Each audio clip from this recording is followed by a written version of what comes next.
ਦੱਸਣਾ ਚਾਹਨਾ ਕਿ ਮੈਂ ਕੌਣ ਹਾਂ। ਮੇਰਾ ਜਨਮ ਜਲੰਧਰ ਦੇ ਵਿੱਚ ਹੋਇਆ। ਮੈਂ ਬਿਜ਼ਨਸਮੈਨ ਫੈਮਿਲੀ ਦੇ ਵਿੱਚੋਂ ਸੀਗਾ। ਕੰਪਿਊਟਰ ਇੰਜੀਨੀਅਰ ਸੀਗਾ। ਆਪਣੀ ਪੜ੍ਹਾਈ ਮੈਂ ਚੰਡੀਗੜ੍ਹ ਤੋਂ ਕੰਪਲੀਟ ਕੀਤੀ। ਨਸ਼ੇ ਕਰਨੇ ਸ਼ੁਰੂ ਕੀਤੇ ਸਿਰਫ ਸ਼ੌਕੀਆ ਤੌਰ ਦੇ ਉੱਤੇ। ਔਰ ਮੈਂ ਗੁੱਸਾ ਕਰਨਾ ਜਦੋਂ ਕ੍ਰਿਸਚੀਅਨ ਲੋਕਾਂ ਨੇ ਮੇਰੇ ਘਰ ਪ੍ਰਾਰਥਨਾ ਕਰਨ ਲਈ ਆਣਾ, ਗਾਲਾਂ ਕੱਢਣੀਆਂ ਮੈਂ ਉਹਨਾਂ ਨੂੰ, ਲੇਕਿਨ ਮੈਂ ਨਹੀਂ ਸੀ ਜਾਣਦਾ ਕਿ ਮੈਂ ਜੀਵਿਤ ਪਰਮੇਸ਼ਵਰ ਦੇ ਨਾਲ ਪੰਗਾ ਲੈ ਰਿਹਾ।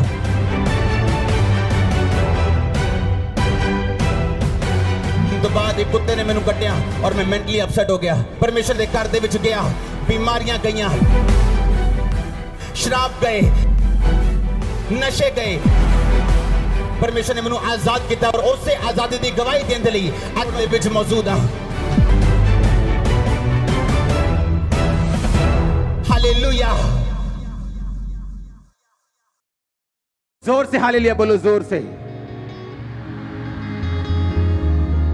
उठाओ अपने हाथों को एक बार फिर से, अपने लिए प्रार्थना करो कि परमेश्वर आज इन गवाहियों को सुनने के द्वारा और इस वचन को सुनने के द्वारा मेरा विश्वास बढ़े। जोर से बोलो हालेलुया। सुनो सुनो मेरी बात, आप मुझे देख रहे हैं, मैं एक विश्वास का प्रोडक्ट हूं। मैं विश्वास की पैदावार हूं। आप समझ रहे हो? मैं समझाता हूं कैसे। 2004 में जब मैं परमेश्वर में आया, क्योंकि 2003 में 2002 में मैं अपनी पढ़ाई को पूरा करके जलंधर वापस आ चुका था। मेरे दादाजी इनकम टैक्स ऑफिसर थे जलंधर में, और अलग अलग पंजाब में उनकी पोस्ट होती थी। जब उनको कैंसर हुआ तो मेरे घर वालों को किसी ने बताया कि जाओ, ये क्रिश्चियन लोग जो हैं ये प्रार्थना करके कैंसर ठीक करते हैं। मैंने इंटरेस्ट नहीं दिया बिल्कुल भी, और मेरी फैमिली जो है वो मेरे दादा के लिए प्रार्थना करवाने जाती थी। मेरे दादाजी की फैमिली ने फेथ नहीं किया परमेश्वर के ऊपर, और उसके बाद थोड़े समय के बाद जब मेरी अपनी फैमिली, मेरे फादर और मदर चर्च जाने लगे, किसी एक छोटा सा ग्रुप होता था, तो मैं गुस्सा करने लगा, ये बोलने लगा कि आप लोग क्रिश्चियन मत बनो, क्रिश्चियन जो है कुछ नहीं है। देखो 24 घंटे मेरे मंदिर में चीजें चलती थी, और मैं बोलता था कि नहीं, क्रिश्चियन नहीं बनना, ये धर्म बदलते हैं लोग, ये ना जानते हुए कि प्रभु यीशु मसीह जो है वो धर्म नहीं, वो जीवन बदलते हैं। आमीन। और उसके बाद जब मैंने उनको मना कर दिया, अपनी फैमिली को वापस ले गया और मैंने चर्च नहीं जाने दिया। 2004 में मुझे कुत्ते ने काटा और मैं मेंटली अपसेट हो गया। अटैक होने शुरू हो गए। डॉक्टर्स के बाद डॉक्टर्स, जिन पे मुझे मान था, सब जगहें, सब चीजें, सब जगह घूम लिया और सुसाइड करने वाला था जिस दिन, सारी अकड़ निकल चुकी थी। धर्मों के बारे में बात करना बंद कर दिया था। कुछ नहीं मैं करता था, सिर्फ सुसाइड करना और हैवी डोज नशे की लेके स्पेशल सुल्तानपुर साइड से नशा लेने जाना और स्पेशल नशा करना ताकि मैं नशे में रहूं और मुझे अटैक ना हो। अपनी छत पे चढ़ जाना और मेरे भाई ने वहां पे आना और मैंने उसको देखना, और जब नीचे चले जाना तो मैंने रोना कि मैं इनके सामने अब नहीं रहूंगा, क्योंकि मैं सुसाइड कर लूंगा और मैं इनको, ये मुझे मिस करेंगे सभी लोग। अपने घर में मैं आया, अपने बेडरूम में जाने लगा, क्योंकि उस टाइम मेरा पूरा मन बन चुका था, मैंने कहाँ जाना है, कौन से फाटक पे जाना है, ट्रेन के नीचे सुसाइड करना है, नशा ज्यादा करके जाना है, पूरा प्लान बन गया। और एक हिंदू व्यक्ति अपनी पत्नी के साथ मेरे बेडरूम में बैठा था। वो उसी ग्रुप से थे जहां मेरे मम्मी पापा जाया करते थे प्रार्थना करवाने के लिए। मैं अंदर गया, मुझे अब कोई इंटरेस्ट नहीं रह चुका था कि कोई क्या करता है, कोई कौन से धर्म में, मुझे मालूम था मैं जा रहा हूं। उन्होंने मुझे बात करनी शुरू की, तू कैसा है, ये क्या हुआ तेरे को, बड़े धागे शागे पूरे बांध रखे, क्या हुआ तेरे को। मेरा बात करने का दिल नहीं था, मैंने नशा किया, फिर भी मैंने बात की कि ऐसा ऐसा मुझे प्रॉब्लम है। उन्होंने कहा ठीक है, हम प्रार्थना करेंगे ना आपके लिए, आप ठीक हो जाओगे। वो पंजाबी बात करते थे, तेरे लिए प्रेयर करांगे, पर ठीक हो जाएगा तू। मेरे को लगा चलो मरना तो है ही, एक टेस्ट कर लो इनका।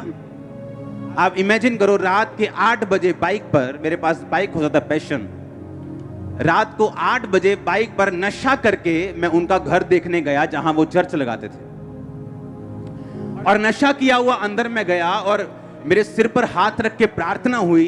और पहली प्रार्थना में जो मुझे करंट लगा, मुझे मालूम था कि कुछ तो है। ये मालूम नहीं था कि ये जीवित परमेश्वर है, ये एकमात्र परमेश्वर है, ये सब कुछ कर सकता है। क्योंकि हम जिन जगहों से निकले, हमारी कोठी है ब्यास में, जहां पर सब बहुत बड़ा सत्संग होता है, वो हमने उनको दे दी थी और उन्होंने हमें बाहर जगह दे दी थी। हम वहां के परमानेंट मेंबर्स थे। हर जगह हमारा रोल था। एक्टिव रिलीजियस खानदान से हूं मैं, एक्टिव। ऐसा नहीं था कि हम परमेश्वर को मानते नहीं थे, नो, एक्टिवली मानते थे सबको। जहां मैं पढ़ता था वहां सब मेरे 90% दोस्त सरदार थे, तो उनके साथ में जगह जाता था, हर जगह, हर चीज में जो मालूम थी। लेकिन इस बीमारी ने और इस मुसीबत ने, जब असली में मैंने हल ढूंढा, मुझे इतना तोड़ दिया। क्योंकि अगर मैं ना टूटता, मैं उसी घमंड में रहता। क्योंकि धर्म इंसान ने बनाया, यीशु मसीह ने कोई धर्म नहीं बनाया, परमेश्वर ने कोई धर्म नहीं बनाया। उसने नहीं कहा तू ईसाई बन जा, उसने नहीं कहा नहीं पहले अपना नाम पीटर रखेगा तो मैं तुझ पे दया करूंगा, अपनी कास्ट चेंज, उसने कुछ नहीं कहा। और जब मैंने बाइबल पढ़ी तो उन्होंने कहा कि पूरी बाइबल में ईसाई धर्म नाम का शब्द तक नहीं। अगर तू बाइबल पढ़ेगा तो तू होगा और परमेश्वर होगा, तेरे गुनाह होंगे, पाप होंगे, जिसकी वजह से तू मुसीबत में है। तूने विरोध किया परमेश्वर का, तूने गालियां दी परमेश्वर को, और तूने कहा कि मेरे घर में ये क्रिश्चियन लोग एंटर नहीं करने चाहिए, मुझे बुरे लगते हैं लोग। और परमेश्वर तुझको ढूंढ रहा है और तुझको वो पुकार रहा है, तुझ पे दया कर रहा है। और पहले दिन की प्रार्थना के बाद मुझे समझ आ गई थी कि परमेश्वर है। मैं आपको पता क्यों कह रहा हूं? क्योंकि जब लोग मुझे देखते हैं उन्हें लगता है कि मैं आसमान से स्वर्गदूत उतरा हूं। उन्हें यह नहीं मालूम मेरी हिस्ट्री क्या है, मेरा बैकग्राउंड क्या है। मैं आपसे 10 गुना ज्यादा पापी था जब मैं परमेश्वर में आया हूं। अब परमेश्वर में मैं आ गया, मैंने उनका घर देख लिया, उसके बाद प्रार्थना करवाई। एक छोटी सी बाइबल, नया नियम उन्होंने नीले कलर का दिया, बोला पढ़ना। मैंने कहा ठीक है जी, ये पेपर ले लो, रोज 20 मिनट प्रार्थना करना। मैंने कहा 20 मिनट तो बहुत ज्यादा, 20 मिनट ठीक है, कोई बात नहीं। तेल मसा करके दे दिया, पानी मसा करके दे दिया, अच्छा इसको लगाना, ठीक है। और मेरे को जुआ खेलने की आदत थी, मैं पूल का चैंपियन था, पूल होता है ना, और जब जुआ खेलना पूल में लड़कों के साथ, बैटिंग लगानी लड़कों के साथ। एक शाम मेरी लड़के के साथ लड़ाई हो गई वहां पे जुआ खेलते वक्त, जिसके साथ मेरा जुआ चल रहा था। और मेरा इतना उसके साथ फाइट हुई, मेरा मन किया कि मैंने वहां जाना ही नहीं। और उसी शाम को मेरे को फोन आया चर्च से, अच्छा हमने ना रोज जाया करना है 5 बजे के बाद, तू तैयार है आने के लिए? मैंने कहा हाँ ठीक है मैं आता हूं, क्योंकि मेरा इधर से मन टूट गया और मैं उधर जाने लग गया। फिर मैंने रोज शाम को चर्च जाना शुरू किया। सुनो मेरी बात, मैं कैसे बदला हूं मैं आपको बता रहा हूं। मैं एकदम से नहीं बदला हूं। मसीह में आने के बाद भी, तौबा करने के यानी पहली प्रार्थना होने के बाद भी कमियां मुझे छोड़ के नहीं गई। उसके बाद हमें बैप्टिज्म का पता चला कि बैप्टिज्म होता है, बपतिस्मा होता है, जिसमें आदमी डुबकी लेता है और उसके बाद परमेश्वर को आप सचमुच ग्रहण कर लेते हैं। प्रभु आपकी जिंदगी में आ जाता है, पवित्र आत्मा आपको भरता है, आपकी जिंदगी से इस तरह से परमेश्वर आपकी अगुवाई करता है। मैंने कहा हाँ ठीक है, वो कैसे लेना है? तब वो बपतिस्मे हर संडे नहीं होते थे, हर हफ्ते नहीं होते थे, 2-3 महीने बाद कहीं 25-30 इकट्ठे हो जाओ तो बपतिस्मा देते थे। मैंने कहा ठीक है मैं बपतिस्मा लेने के लिए तैयार हूं। मैंने अपने दोस्त के साथ प्लानिंग की, मैंने कहा बपतिस्मा लेने से पहले ना खूब शराब पीनी, तो बपतिस्मे के बाद तो पी नहीं होगी, अब वो पहला पूरी पी लेनी है अपन। और प्लानिंग कर रहे हैं उसके साथ, और पास्टर आया, बोला क्या क्या बात कर रहे हो? हमने कहा हम झूठ नहीं बोलते थे, सीधा बताते क्या दिल में है। ये प्लान कर रहे हैं हम। उनका नहीं, प्लान नहीं करना, ये अभी वायदा करो, छोड़ दी। तभी वायदा करना पड़ा और छोड़ दी। अगस्त में परमेश्वर में आया, सितंबर में वायदा कर दिया, 2 महीने में सब कुछ हुआ। 2 महीने में सब कुछ हुआ। 1 या 2 अक्टूबर को मैंने बैप्टिज्म लिया 2004 में। तब से लाइफ कभी सेम नहीं रही। मैं दोबारा अपने नशों में नहीं गया हूं, अपने पापों में नहीं गया हूं, गंदगी में वापस नहीं गया हूं, दोबारा कभी तौबा नहीं की। एक बार की थी, वही पहली थी, वही आखिरी थी। हालेलुया। ऐसा नहीं पहले आ गए फिर वापस चले गए, फिर तौबा कर ली, फिर किसी लड़की के साथ गलत काम कर लिया, फिर तौबा कर ली, फिर आ गए, फिर शराब पी ली, फिर ऐसा कचरा मचरा मैंने नहीं किया अपनी लाइफ में। इसीलिए मुझे परमेश्वर ने बढ़ाया, ये सच्चाई। अब हुआ क्या, 2004 में परमेश्वर में आया अपनी मेंटली बीमारियों के कारण, अपनी फिजिकल बीमारियों के कारण, लेकिन मेरी लाइफ की प्रॉब्लम्स वही नहीं थी। वो तो सिर्फ परमेश्वर की एक शुरुआत थी मेरी लाइफ में, मुझको अपने में लेके आने के लिए। और जब मेरी वो प्रॉब्लम्स, मेरे मेंटली डिप्रेशन परमेश्वर में आने से और बढ़ गया और मैं आधा पागल हो चुका था। प्रभु में आने के बाद भी दुष्ट आत्मा का अटैक बढ़ गया मेरे ऊपर, और मैं परमेश्वर से प्रार्थना, मैं परमेश्वर को जान चुका था, क्योंकि रोज संगति, शाम को 5 बजे के काम अपने बिजनेस के बाद रोज संगति करता था, रोज एवरी डे। मेरे घर वाले मेरे खिलाफ होना शुरू हो गए, तू नशे कर ले दोबारा। वही घर वाले जिन्होंने मुझे भेजा चर्च में, वही बोलते थे नशे कर लो दोबारा, जो मर्जी करो, चर्च में नहीं जाना है, चर्च नहीं जाना, रोज शाम को नहीं जाना, बिजनेस करो, ये करो, बहुत बड़ा बिजनेस है, ये हो जाएगा, वो हो जाएगा, नहीं तुमको ऐसा नहीं करने। रिश्तेदार, ओए तो वापिस आएगा अपने धर्म में, तुझको पछताना पड़ेगा, तेरे पास्टर को मारेंगे, थप्पड़ मारेंगे, पीटेंगे उसे, रास्ते में पकड़ लेंगे। आप नहीं जानते, रोज रोज घर में कलेश इतना होता था, आप इमेजिन भी नहीं। अगर आप कई लोग ऐसे होते, वापिस चले जाते। लेकिन शुरू से मैं अपनी फैमिली से हल्का सा अलग रहा था। मुझे इसका रीजन मालूम नहीं था क्यों ऐसा है। मेरे ब्रदर की ज्यादा अटैचमेंट थी, लेकिन मेरी थोड़ी कम थी, मालूम नहीं क्यों। वो बाद में पता हुआ कि क्यों, ताकि जब परमेश्वर मुझे बुलाए अपने में और मेरा घर वाले मेरा विरोध करे, मैं उनके प्रेम में वापस ना चला जाऊं, ताकि मैं परमेश्वर में खड़ा रहूं। आप जानते हैं, आपकी लाइफ में कुछ भी हो, कई बार आप एक्सपेक्ट करते हो आपकी बहन आपसे प्यार करे, आप एक्सपेक्ट करते हो आपकी माँ आपसे ज्यादा प्यार करे, आपका बाप आपसे ऐसे करे, लेकिन आप नहीं जानते कि वो चीजें कई बार परमेश्वर ने ठहराई होती हैं ऐसा होने के लिए। अगर ऐसा ना होता, अगर मेरी लाइफ में मेरी फैमिली से मैं बहुत ज्यादा अटैच्ड होता, तो इतना कलेश जब घर में रोज हो रहा था, शायद मैं वापस चला जाता। पर उस कलेश में वापस नहीं गया, रोज चर्च जाता रहा, रोज अपनी कमियां ढूंढता रहा। अच्छा ये कमी है, अच्छा ठीक है, फिल्मी गाने नहीं सुनने, अच्छा ठीक है, ये नहीं करना, ठीक है, वो नहीं करना, ठीक है, ये नहीं करना, ठीक है, इसमें बॉयफ्रेंड नहीं गर्लफ्रेंड नहीं होनी चाहिए, अच्छा ठीक है, इसमें गलत काम नहीं करना, ब्लू फिल्म नहीं देखनी, ये नहीं करना, वो नहीं करना, चोरी नहीं करना, ठीक है, सारा कुछ ठीक है।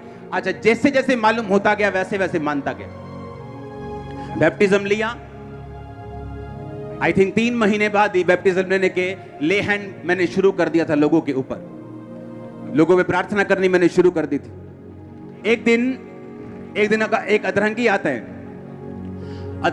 है, वो बिल्कुल उसे उठा के लेके आए, और मैं भी बिल्कुल नया था, 3 महीने विश्वासी, उनको लेके आए मेरे सामने। छोटा सा चर्च था, उस पर प्रेयर हुई, मैंने देखा प्रेयर होते हुए अपनी आंखों के सामने।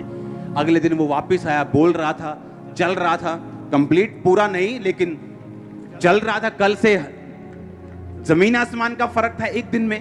मेरे होश उड़ के, मैंने पहली बार मिरेकल देखा अपनी लाइफ में लाइव। पहले तो मैं सिर्फ बातें सुन रहा था, मसीह बाइबल की बातें सुन रहा था, या उनकी गवाही उनके मुंह से सुन रहा था, लेकिन ऐसा कुछ देखा नहीं था कि जो मुझे हिलाए, क्योंकि उस समय इतना इंटरनेट नहीं होता था, सिर्फ ब्रॉडबैंड होते थे BSNL के जो चलते थे। जब मेरी आंखों के सामने वो हील हुआ, मुझे विश्वास हुआ कि नहीं, अगर परमेश्वर इसको छू सकता है, वो मुझे भी छू सकता है। परमेश्वर ने मुझे एक ही बात बोला कि तू सेवा कर, तो प्रार्थना कर, लोगों को समझा। इमेजिन करो, तब मैंने बाइबल और परमेश्वर ने कैसे मुझे इस्तेमाल किया। और जब मसीह में 3 महीने हो गए, मेरे अटैक बढ़ गए, जिस अटैक से मैं आया था वो कम हो गया, लेकिन और अटैक बढ़ गए दुष्ट आत्मा के। उसकी वजह से मुझे क्या हुआ कि मुझे रोज बाइबल पढ़नी पड़ती थी, क्योंकि जैसे मैं बाइबल पढ़ता था अटैक कम होने शुरू हो जाते थे। तो मैंने क्या करता था कि घर में जब मैं गया 10 बजे 5 बजे चर्च जाके, चर्च से आया 10 बजे 11 बजे 12 बजे, घर आते ही बाइबल पकड़ी अपनी छोटी, अपनी छत पे, मॉडल टाउन हमारी कोठी थी, मॉडल टाउन के बीच में, अपनी छत पे गए, बाइबल पढ़ी 1 घंटा 2 घंटे 3 घंटे 4-5 घंटे जब बाइबल पढ़ ली, मेरा अटैक खत्म होता था और मैं सोने वर्गा हो जाता कि हाँ अब सो सकते हैं, अटैक कम हो गया। एवरी डे बाइबल मेरी एक दवाई थी, क्योंकि मैं दवाइयां खा चुका था, जलंधर के सारे बड़े डॉक्टर से दवाइयां खा चुका था, कोई असर नहीं, 1% भी नहीं। अब वो जब मैं बाइबल पढ़ता था, मेरे अटैक दुष्ट आत्मा के कम होते थे, तो मुझे प्रैक्टिकली मालूम था कि वचन मेरे अटैक कम करता है। तो रोज इसी चक्कर में कि मेरे अटैक कम हो जाएं, बाइबल पढ़नी शुरू कर दी, रोज 6 घंटे 8 घंटे। हुआ क्या, 1 साल बाद, जब 1 साल मैंने बाइबल रोज 8-8 घंटे पढ़ ली, तब जब भी कोई बंदा चर्च में शाम को 5 बजे में जाता था, जब भी कोई बंदा अपनी मुसीबत लेकर आता था, भाई साहब मुझे ये प्रॉब्लम है, अपने पास्टर को बोलना, पास्टर जी हमें ये प्रॉब्लम है। जैसे ही उसने प्रॉब्लम बोलनी, मैंने बाइबल से वचन निकाल लेना, क्योंकि बाइबल मुझे याद हो गई थी कौन सा वचन कहाँ लिखा है। जैसे ही उसने कहा मेरे ये दिक्कत है, मैं बाइबल उठा के बोलना कि देख वचन क्या कहता है, वचन ये कहता है, वचन ये कहता है। वचन में मैं मजबूत हुआ क्योंकि परमेश्वर ने मेरे पीछे एक दुष्ट आत्मा को लगाया ताकि मैं लगातार वचन पढ़ता रहूं। इसलिए नहीं कि मुझे प्रभु से प्यार है, पहले प्यार व्यार कम था, लेकिन दुष्ट आत्मा से मुझे आजादी मिल जाए ये चीज मेरे दिमाग में ज्यादा थी। वचन पढ़ना शुरू कर दिया। जब लगातार वचन पढ़ने की आदत पड़ गई, तब आदत पड़ गई, दुष्ट आत्मा तो चला गया। 2005 में मैंने आपको बताया था 40 रोजे मैंने 5-6 बार रखे, और उन रोजों में परमेश्वर ने मुझसे बात की थी कि हियाव बांध दृढ़ रहे, मसीह में की गई मेहनत कभी व्यर्थ नहीं जाती। तो मैंने वो चीज देख के रोजे रखे। रोजों में मैंने आपको बताया कि परमेश्वर के एक दास के रूप में पवित्र आत्मा मेरे पास आया और उसने कहा कि इस तरह से प्रार्थना करनी, और जो भी मुझे बताया मैंने किया, और उसके बाद मैं हील हुआ। 2005 के बाद वो अटैक कभी नहीं हुआ वापस, कभी नहीं। मैं बिल्कुल फ्री हूं, बिल्कुल आजाद हूं। लेकिन परमेश्वर ने यूज किससे किया? एक दुष्ट आत्मा को अपने में मुझे लेके आने के लिए किसको यूज किया? एक बीमारी को। मुझे चर्च में भेजने के लिए किसको यूज किया? लड़ाई को। मेरी आदतों को, गंदी आदतों को खत्म करने के लिए किसे यूज किया? एक लड़ाई को। और साथ मसीह भाइयों के प्यार को, क्योंकि वो मुझे कॉल करते थे कि चलो आओ सेवा करते हैं, चलो आओ उधर चलते हैं, चलो आओ उधर चलते हैं। और इस तरह से धीरे धीरे धीरे मैं परमेश्वर की ओर खींचा चला गया। उसके बाद जब मैंने देखा लोगों पे ले हैंड होते, लोगों को हील होते, मैंने खुद ले हैंड करना शुरू किया और खुद लोगों को हील होते देखा अपनी आंखों के साथ। मैं डॉक्टर के पास गया एक दिन, 2005 की बात है। मैंने कहा डॉक्टर साहब मुझे पेट की दवाई खाते इतनी देर हो चुकी है, मैं थक चुका हूं। मैं अगर एक बाइट मैंने गलती से कुल्फी की ले ली ना, अगर एक बाइट ऐसे, एक बाइट 8 घंटे वो कुल्फी यहां रहती थी मेरे गले में। 8 घंटे, 10 घंटे। अगर एक चम्मच मैंने दाल खा ली, अगर उसमें अगर हल्की सी मिर्ची है, तो वो एग्जैक्ट टेस्ट यहां गले में मेरे 8 घंटे 10 घंटे रहता था। और मैं प्रभु से बोलता, प्रभु मार दे, इससे अच्छा ये है कुछ नहीं खा सकता, दाल बिना नमक, बिना मिर्ची। और मैं एक दिन फिर मैं डॉक्टर के पास गया। मैंने बोला, मैं कहा यार बहुत बुरा हाल है, कितनी देर का दवाई खानी पड़ेगी? उसने कहा मेरे पास पेशेंट्स आते हैं 12-12 साल से खा रहे हैं, तुम पूछी मत, बस खाई जा बस। और उन्हीं दिनों में एक बंदा रहता है यहां पे जलंधर में, बस्तियों की तरफ, वो मेरे पास आके बोलता है कि मेरे पेट में एक रोग है, मैं कुछ भी खा नहीं सकता, दवाइयों से हल नहीं होता, आप मेरे लिए प्रार्थना करो। उस पे प्रार्थना की, सेम डे हीलिंग। उसने जाके कहता मैंने मछली खाई, क्योंकि वो यूपी की साइड के है। सुना मेरी बात। और मैं प्रभु से कह रहा हूं परमेश्वर ये सेम बीमारी मुझे और इसको नहीं पता, और मैं इस पे प्रार्थना कर रहा हूं, ये हील हो चुका और मैं ऐसे ही हूं। कुछ नहीं हुआ, ऐसे चलता रहा, डॉक्टर के पास जाता रहा। एक दिन जब मैं डॉक्टर के पास से वापिस आ रहा था, आप इमेजिन नहीं करोगे मेरी लाइफ कैसे थी। उसने कहा 12 साल से पेशेंट दवाई खा रहे हैं, तू ज्यादा मत सोचा कर। और मैं हैरान हो रहा हूं कि परमेश्वर मैं तेरी सेवा करता हूं, मैं लोगों पे ले हैंड करता हूं, लोग हील होते हैं और मैं बीमार हूं। जब उस डॉक्टर ने इतनी बात बोली कि 12 साल मैंने बाहर आया हॉस्पिटल से, मैंने गुस्से से दवाई फेंकी, मैंने कहा मैंने नहीं खानी, कुछ भी हो जाए। अब इमेजिन करो, मुझे नहीं मालूम था कि मेरी प्रार्थना सुनी जा रही। परमेश्वर का थैंक्स करता रहा। इंस्टेंट हीलिंग हुई मुझे, इंस्टेंट हीलिंग। और मैं हील हुआ, मेरा फेथ बढ़ा। मैंने कहा अब आया मजा, अब बताऊंगा मैं। सुनो, फिर लोगों, क्योंकि जैसे जैसे आप प्रभु में बढ़ते जाते हैं ना, आपका विश्वास बढ़ता जाता है, आपका फेथ बढ़ता जाता है। क्योंकि पहले तो प्रभु शेर मारेगा आपसे, फिर भालू मारेगा, फिर गोलियत मारेगा। आप समझ रहे मेरी बात के नहीं? वो शेर भालू का टाइम था, मेरा गोलियत का टाइम अभी नहीं आया था। वो शेर भालू मार रहा था प्रभु कि देख मैं तुझे कैसी बीमारी से निकाल रहा हूं। डॉक्टर जवाब दे चुके, देख मैं तेरे द्वारा हील भी कर रहा हूं और तुझे भी निकाल रहा हूं इन बीमारियों से। तब मेरा विश्वास बढ़ना शुरू हुआ सेवकाई के लिए। एज ए बिलीवर मेरा विश्वास इतना था कि मैं हील होऊं चाहे ना होऊं, मैं मरना जीना सब परमेश्वर में, ये पक्का था। लेकिन एज ए सेवकाई के लिए ये विश्वास पक्का नहीं था कि सेवा करने के लिए आपको दृढ़ विश्वास चाहिए होता है। लोगों ने टेस्टिमनी देनी शुरू की, गवाहियां आनी शुरू हुई, प्रोफेटिकली परमेश्वर ने मुझसे बात करनी शुरू की, और परमेश्वर मुझे तैयार करता रहा। मुझे नहीं मालूम था मैंने खामरा में आना। आप जानते हैं इसी खामरा में, इस मिनिस्ट्री से शुरू होने से कई साल पहले हमारा गोडाउन था यहाँ पे किराए पे पीछे, और हमें मालूम नहीं था कि मैं यहाँ पे आऊंगा। गोडाउन था सैनिटरी का, टाइल्स का। सुनो मेरी बात। और इसी खामरा में जब मैंने एंट्री की थी तो मैं नशे करता था, इसी सेम खामरा में, और मुझे मालूम नहीं था कि मैं इसी खामरा में आऊंगा एक दिन। तब मैं मसीह में भी नहीं था, इस खामरा में तब से हूं मैं। सब गोडाउन जब लिया खामरा में, मैं आपको क्यों बता रहा हूं, ताकि आपको मेरा स्ट्रगल भी मालूम हो। ओके, आज मेरे पास कितना कुछ है, इससे आपका विश्वास बढ़ सकता है, लेकिन मैं जिन चीजों से निकला हूं, अगर मैंने आपको वो बताई, आप कभी सेम नहीं रहेंगे। आप इमेजिन करो, खामरा में जहां पे हमारा गोडाउन था, वहां एक सरदार जी थे। वो रोज शाम को, जो आम लोगों के घरों में होता है, थोड़ा पैग लेना, ये लेना, वो लेना। एक दिन मुझे मालूम हुआ कि ये उन्हीं दिनों की बात है जब मुझ पे दुष्ट आत्मा के अटैक होते थे और मैं मसीह में नहीं था। मुझे मालूम हुआ कि उनको हार्ट अटैक हुआ है। अब इमेजिन करना, मुझे उसी टाइम अटैक हुआ जैसे मैंने वो बात को सुना। मेरा एक दोस्त था अटारी बाजार में, वो उसकी डेथ हो गई, उसको ब्रेन अटैक हुआ। आप इमेजिन करो, सेम टाइम मुझे अटैक हुआ। मुझे ऐसा लगता था कि मैं किसी भी दिन मर सकता हूं, किसी भी सेकंड मेरी नाड़ियां फट सकती, कुछ भी हो सकता। ऐसे मैंने सहा है, और ये सारा टॉर्चर परमेश्वर कर रहा था, और मुझे मालूम नहीं था कि मैंने कौन सी मुंह से बात निकाली है और यीशु मसीह को पसंद नहीं आई, और वो अपनी महिमा के लिए अब मुझे खींच रहा है। मुझे मालूम नहीं था। हालेलुया। आप इमेजिन करो, उन दिनों में जब मैं परमेश्वर में आ गया, फिर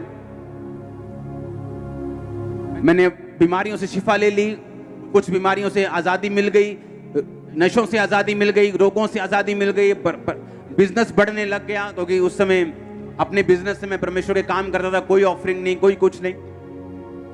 उसके बाद जब 2007 में ये गोडाउन चला गया, हम कहीं और थे। उसके बाद हम खामरा में ऐसे ही मेरे मम्मी पापा घूम रहे हैं, और वहां एक बोर्ड लगा था कि गोडाउन किराए के लिए खाली है। मेरे मम्मा पापा ने बात की कि हमें, हमारा बिजनेस बहुत बढ़ चुका है, तो हमें गोडाउन चाहिए बड़े बड़े। उन्होंने कहा ठीक है, आप हमारा गोडाउन ले लो। तब हम खामरा में आए 2007 में। 2007 में मैं यहाँ पे आया। जब हमारा यहाँ पे गोडाउन होता था खामरा में, तब हम मॉडल टाउन शायद रहते थे। सिर्फ गोडाउन यहाँ पे था, क्योंकि हमारा बिजनेस बहुत बढ़ चुका था। अब 2007 में जब मैं यहाँ पे आया, अब इमेजिन करो, अभी भी मेरी लाइफ की मेजर प्रॉब्लम्स हल नहीं हुई थी, अभी वैसी ही थी। जो प्रॉब्लम तो परमेश्वर ने डाली थी, अभी वही हल हुई थी। लेकिन मुझे ऐसा लगता था कि मेरी लाइफ में जो इतनी बड़ी प्रॉब्लम्स हैं, मेरी लाइफ में जो और बीमारियां हैं, ये खत्म नहीं हो सकती, इनका कोई इलाज नहीं है, इनकी कोई दवाई नहीं। 2007 में मैं यहां पे आया, लोग, परमेश्वर ने मुझे बताया कि अब निकल यहां से जा। बाइक पे परमेश्वर ने रास्ता बताया, 2 फैमिलियों के परमेश्वर घर लेके गया, बिना किसी एड्रेस के, बिना किसी चीज के। और जिस गली के बाहर मुझे स्वर्गदूत ने रुकने के लिए बोला कि यहां पूछ क्रिश्चियन घर कौन सा है, उसी गली के बाहर, उसी गली में वो क्रिश्चियन घर होता था, और पूरे मोहल्ले में एक ही क्रिश्चियन घर होता था। हालेलुया। और वो दोनों घर अभी भी इस चर्च के मेंबर हैं। और इस तरह से सेवकाई शुरू हुई, सेवा शुरू की बाय फेथ, लेकिन अभी भी लाइफ की स्ट्रगल्स खत्म नहीं हुई। आज जब हम इस रिजल्ट को देखते हैं, हाँ, इन रिजल्ट्स को देखते हैं, किसी को मालूम नहीं मैं किन चीजों से निकला हूं, कैसे अविश्वास से गुजरा हूं, कैसी फाइट से गुजरा हूं, कैसे कलेशों से निकला हूं, कैसी बीमारियों से निकला हूं। हर तरह का डॉक्टर मैंने देख लिया। 2004, 5, 6।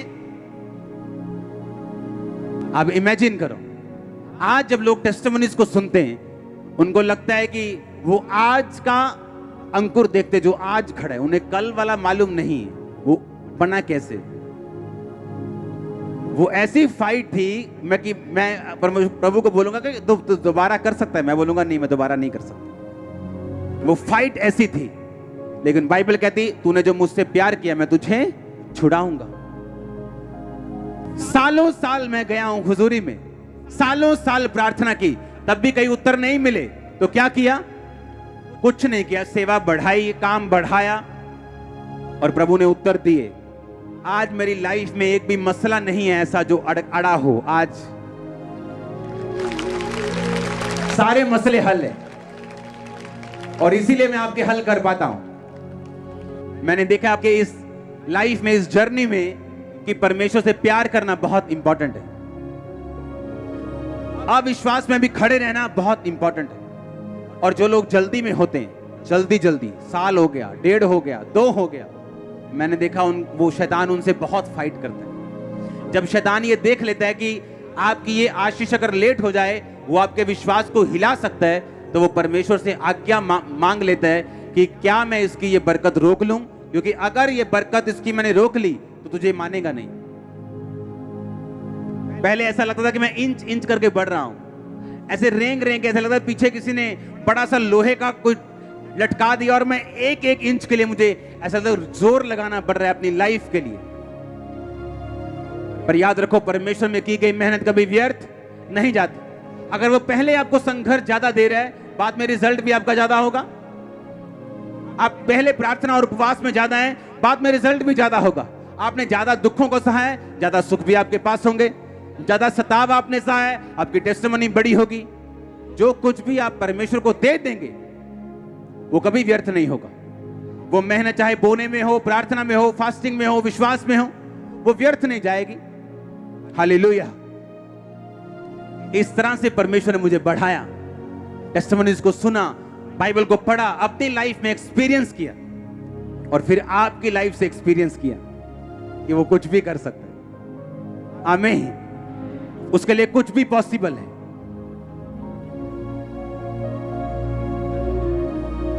अपने हाथों को उठा, बोलो थैंक यू जीसस।